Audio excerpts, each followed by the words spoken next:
One of the worst of scourges on mankind is slavery, where one person actually owns and exploits another for personal gain.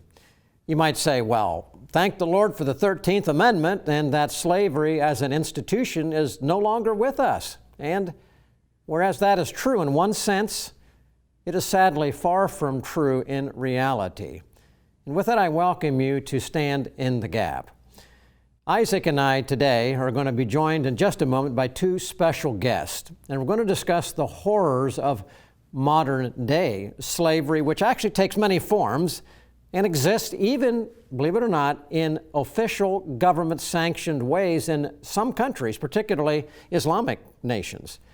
In these nations, for instance, human slavery in various forms are an actual part of the official Muslim religion and a recognized part of their Sharia law. Yet slavery exists here in America today as well.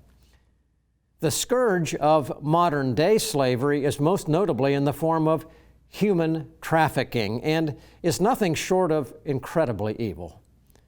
The fact that tens of thousands of people are caught in the trap of sexual exploitation, where someone literally owns the body of another to do with as they see fit, it should be abhorrent to all people. Yet according to the numbers, this slave trade is actually growing. It is lucrative to the slave owners, ranking in financial size only to the worldwide military-industrial complex and the illegal drug trafficking cartels. This blood money, as predictable, comes at a very high price to the lives of the victims who, according to the research, once someone becomes an official part of this slave trade, their life expectancy is reduced to a short 7 years. So, how can this evil slave trade of human trafficking happen right here in the land of the free and the home of the brave? That is one of the questions we'll answer in today's program.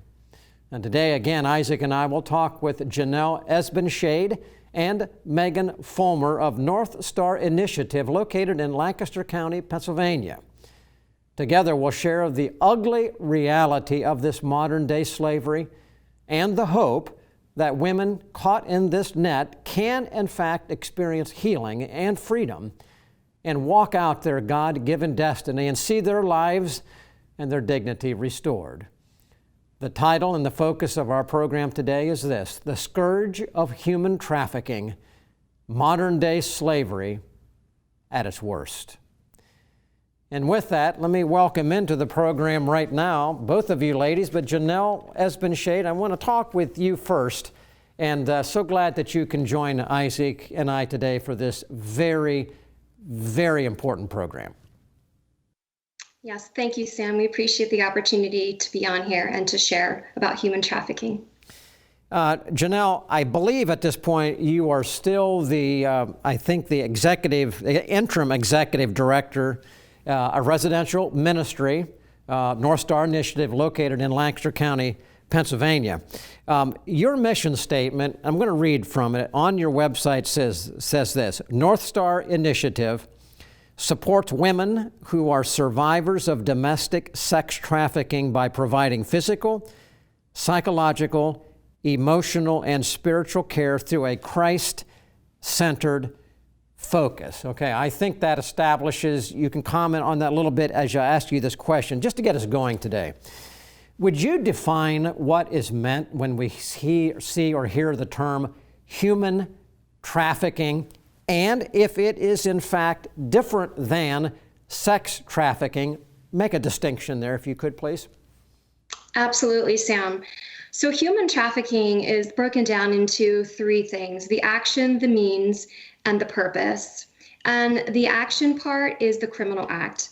And that includes aspects such as recruiting, harboring, transporting, providing, obtaining, patronizing, or soliciting a person for labor or sexual services against a victim's will. And it is a crime federally in all 50 states.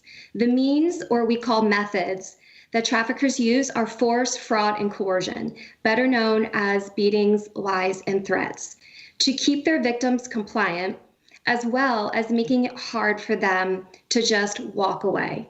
And the purpose is for commercial sexual exploitation or forced labor.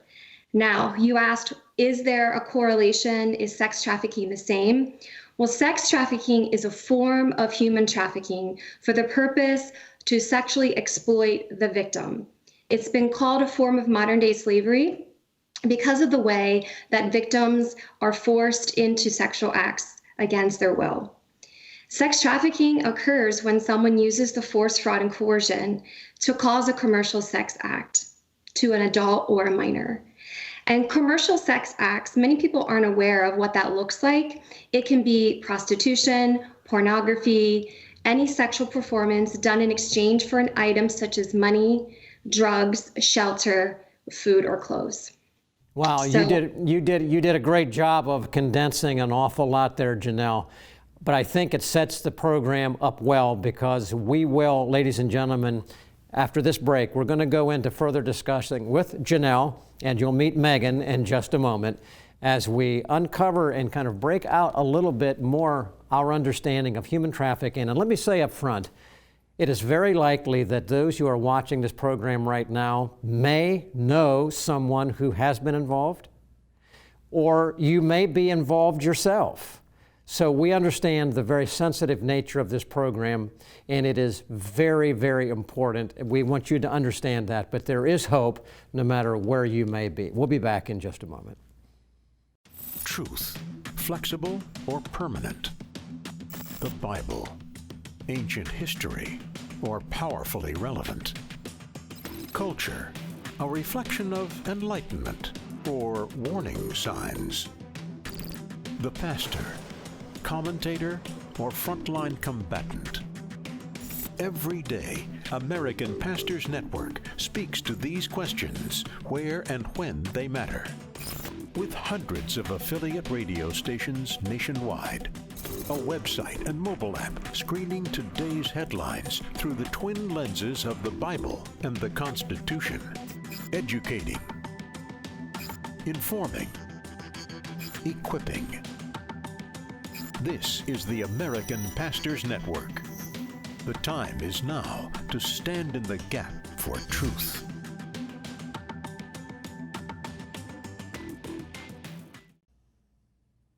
Welcome back to Stand in the Gap, and today we're talking with representatives from North Star Initiative about human trafficking, and Janelle has done a great job of condensing kind of the information that you might need to know about what does it mean, human trafficking. We often hear about the modern day slave trade, and so Janelle, thank you for those explanations you gave us at the beginning of the program.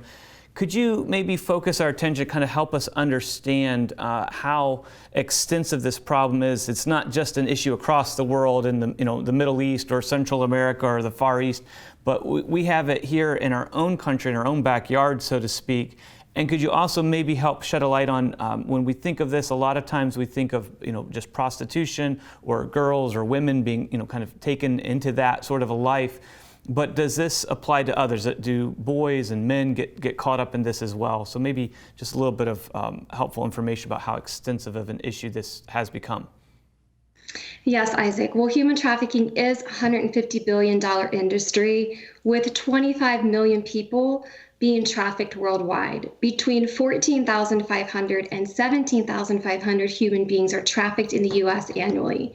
And to answer your question, the evil that's focused primarily with human trafficking, the focus is primarily women or young girls, but it's not just them, even though that women and young girls make up the largest percentage of trafficking, that boys and men also are being trafficked. And boys particularly, a lot of them are trafficked and forced into labor trafficking.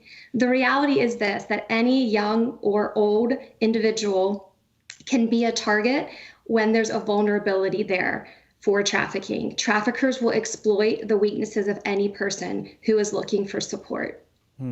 And I like that word you use there, exploit. It really reminds me of Satan as a roaring lion seeking to devour and going after many times the ones that Jesus called the least of these, and the ones that he said, should be protected.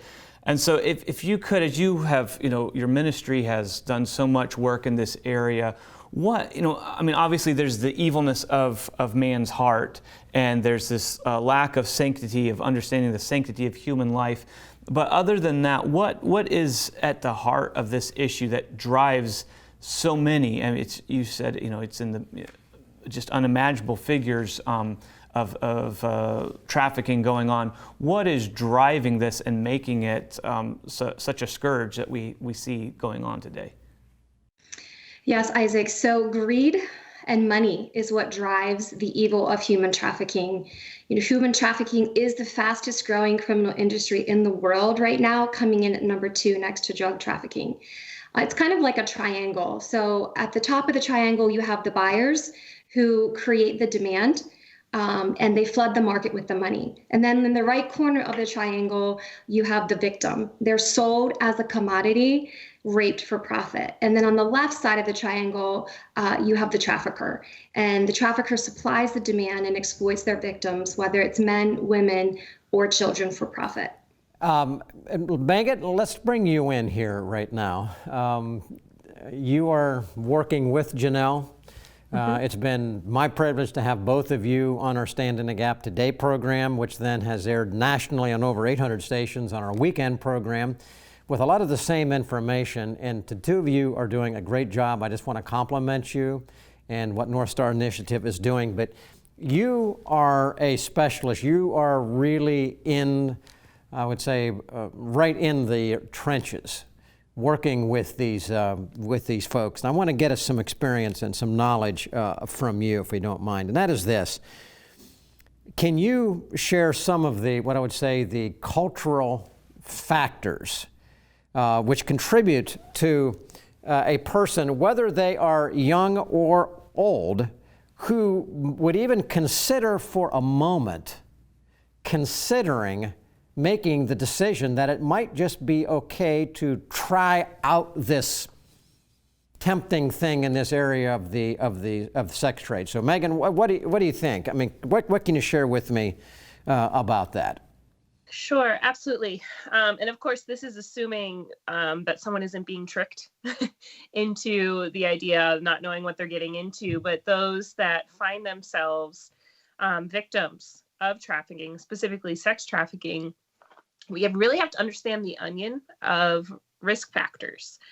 So if we look at society as a whole, there's a lot of things going on in our society right now that is causing huge risk for those that are vulnerable. There's a lack of awareness that this is actually happening, and that it is trafficking and not just someone choosing this lifestyle.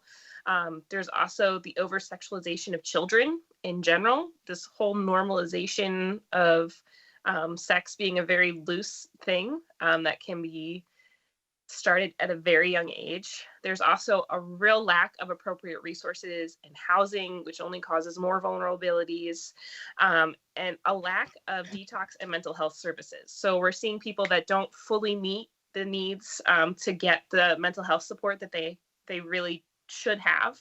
And they're kind of falling through the gap and just are able to really be very vulnerable to these kind of tactics.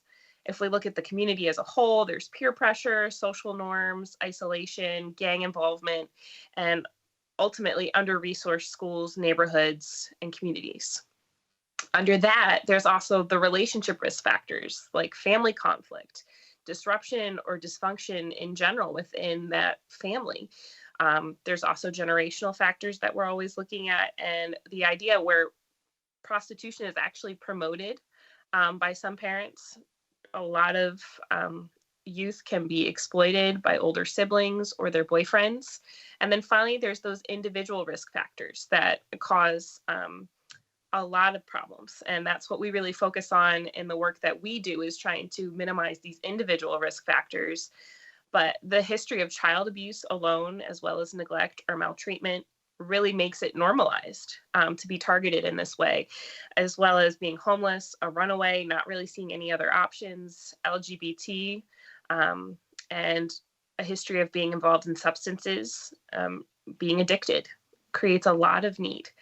And there's also the, stigma and discrimination that will all fall within that individual risk. And Megan, you're describing the kind of people that the Word of God tells us as Christians, as followers of Christ, to be looking to reach out to. Just as Jesus engaged in conversation with the Samaritan woman at the well, that these should be people we're running towards them and not turning our back on them. Speaking as a pastor, and I grew up in a pastor's home as well, it is so often a shock to people in the church to find out that families right there and there, where they come together and worship with them, are going through these things, and that especially young women and children are being mistreated in this way, right under the nose, so to speak, of good Christian people. And as a clinician, you're working with these people on a regular daily basis.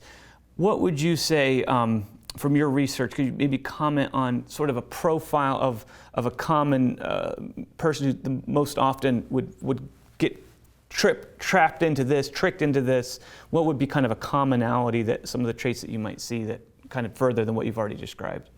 Absolutely. Well, 84% of trafficked women and girls are survivors of childhood sexual abuse.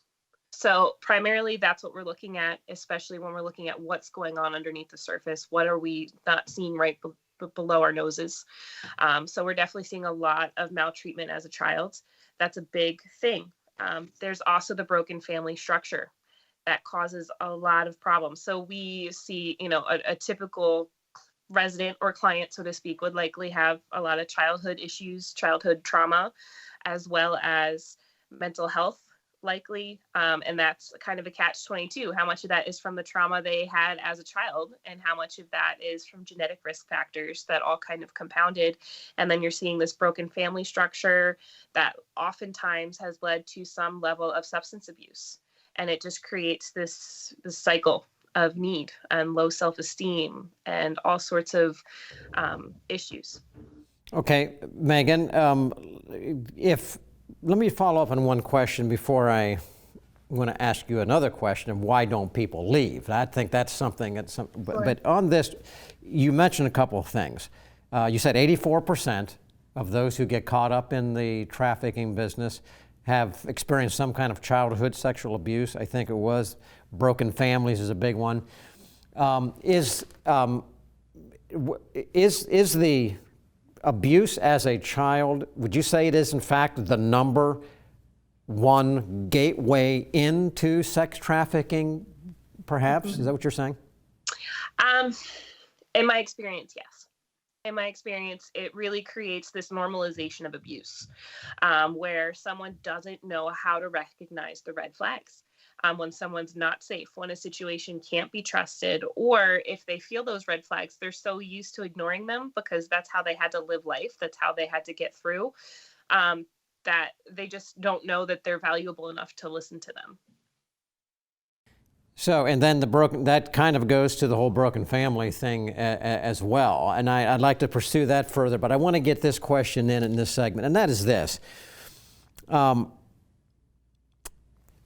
You're describing trauma, and obviously someone involved in this is experiencing probably almost 24-hour-a-day trauma. They're trapped. They are being used. They are being abused. It's nothing at all like the average person knows. So some I have heard say, well, if that's the case, and since these aren't really the kind of slaves that we think about in the history books, they don't have a shackle on their ankle. They actually can get up and move. The question is, why don't they get up then and just leave? Is it partly because they actually like being a part of this? I mean, that's what some people think. Why don't they leave? Absolutely. That's a great question. And the reality is it's the psychological enslavement. It's a different type of bondage. Just like Janelle talked about with the force, fraud, and coercion, there's a lot going on mentally and emotionally that can't always be explained in words. And also the brain itself goes into a survival mode. So it's more a matter of how am I going to get through the next hour, the next day, than it is trying to develop some kind of big plan of how am I going to get out of this, or this is just how life is, and a normalization of that factor. Or you're looking also at these trauma bonds, where the trafficker is everything good and everything bad all at the same time. So if you're looking at a survivor of childhood sexual abuse, this person has given more love and more goodness and more kindness than anything they've ever experienced, depending on the type of trafficker. And it creates a really chaotic and confusing environment in that it's also the same person that treats them the worst and is selling them. And it's a very confusing thing. It's very chaotic for your mind to cope with and deal with, but you're dehumanized. And, the threats can cause you to think that there's this worst case scenario that if you would try to leave, maybe your children will be hurt. Maybe he has some kind of a leg up on knowing where your family is and how he could make sure that he could cause a whole lot of problems. There's this creation of a distrust of others where they might take their cell phone and tell them nobody's looking for them. Nobody cares about them. This is as good as it gets. So why even try to go? And depending on the abuse that they've experienced, or if they ran away, that's going to seem very believable, especially when we're looking at the average age of 15. That's the mentality that we're looking at. And ladies and gentlemen, as you're listening, you say, wow, maybe I've never heard this before. This is real. What we're talking about, it is real. We're just about done. When you come back in just a minute, Isaac's going to talk with Janelle again and get some, hopefully some good news. And there is hope. There is hope. Stand in the Gap is produced and recorded in the studios of Lighthouse TV. Positively different.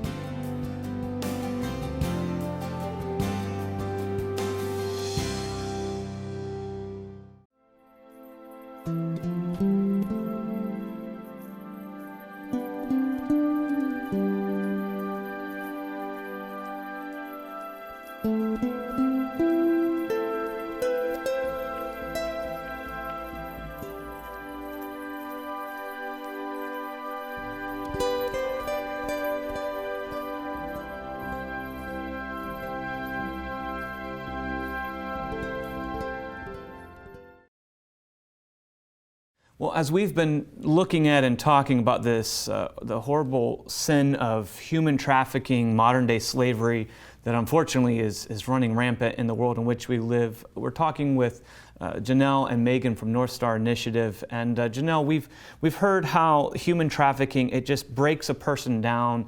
It hurts them spiritually, emotionally, mentally. It just wrecks them. It has the potential to just really make somebody broken. And that's what sin does to all of us in all of our lives. But could you maybe, as we close this first program here in talking with you, tell us maybe a success story of somebody who has been able to see their life redeemed and someone who's been able to regain their dignity that you've dealt with through the North Star Initiative? Yes, Isaac, I would love to. In order to protect the identity of our survivor, I'll be using the initials EM. So EM came to North Star Initiative completely desperate and broken. After being trafficked by a family member and being introduced to drugs at a young age, EM grew up using substances to be able to cope, and it was a form of escape for her, to escape the painful reality of what had been happening to her and her trafficking. Before coming to North Star Initiative, EM didn't even know that she was actually, in fact, being trafficked. She says this about the North Star Initiative Harbor program. The Harbor gave me a safe space to develop a relationship with God and learn to trust Him. EM calls herself a survivor.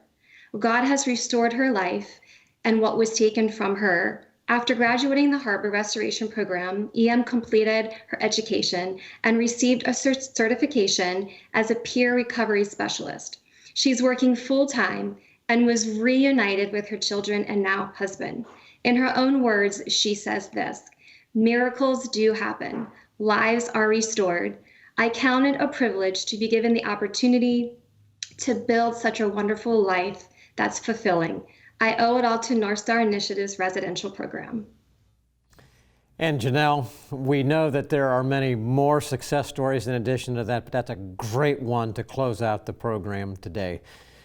Thanks for being with us. We'll look forward to being with you again for part 2. So ladies and gentlemen, This is part one of a two-part series on human trafficking, modern day slavery at its worst. So I hope as you watch the program today, you have already learned, you've already been informed, hopefully shocked, because this is a reality of sin. But as you just heard, there is hope. There is hope through entities like North Star Initiative. That helps. But fundamentally, it's hope through Jesus Christ alone, who can set us all free. We've all were captives in sin at one point or another. He can set us free and put us back on the path to dignity and restoration. Join us again next week for part two of this program.